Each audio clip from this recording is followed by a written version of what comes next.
Back పశ్చిమ గోదావరి జిల్లా Narsapuram MP Raghuramakrishnaraju కీలక వ్యాఖ్యలు చేశారు. ఉండి అసెంబ్లీ సీటు తనకే ఇస్తామని చెప్పలేదని, కానీ అధిష్టానం ఎక్కడి నుంచి పోటీ చేయమని చెప్తే అక్కడి నుంచే పోటీ చేస్తానని చెప్పారు. అది ఎమ్మెల్యే, ఎంపీ అనేది చంద్రబాబే డిసైడ్ చేయాలని అన్నారు. కండిషన్ పెట్టి తను టీడీపీ పార్టీలోకి రాలేదని, ఇప్పుడు పార్టీలో జాయిన్ అయ్యాను కాబట్టి పార్టీ నిర్ణయంతో ముందుకు వెళ్తానని చెప్పారు. విజయనగరం నుండి అక్కడ ఉన్న వాళ్లు అందరూ పోటీ చేయాలని తనను ఆహ్వానించారని రఘురామకృష్ణరాజు తెలిపారు. గురూజీ రామ్ నారాయణ్ జీ ప్రపంచ ప్రఖ్యాత జ్యోతిష్యులు ఇప్పుడు మన హైదరాబాద్ లో ఎటువంటి సమస్యలకైనా తక్షణ పరిష్కారం చేయబడును. సంప్రదించండి 96651137 9000004357. ఆ పార్టీ నిర్ణయం నేను ఫాలో అవ్వాలి, ఆ పార్టీలు ప్రజా నిర్ణయం ఫాలో అవ్వాలి.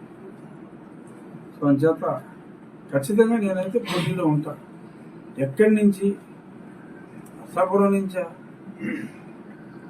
అనంతపురం నుంచా, శ్రీకాకుళం నుంచా అంటే ఆ మూల ఈ మూల అని చెప్తాను. మరి దీనికి విపరీత అభ్యర్థి తీయద్దు. సో అధ్యాత నేనైతే పోటీలో ఉంటా, అందులో ఏమీ అనుమానం అయితే లేదు. పార్టీ ఎక్కడి నుంచి పోటీ చేయమంటే అక్కడి నుంచి పోటీ చేస్తాను. ఎమ్మెల్యే, ఎంపీ అనేది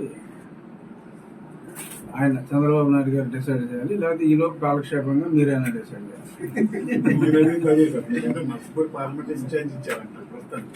నాకైతే ఏమన్నా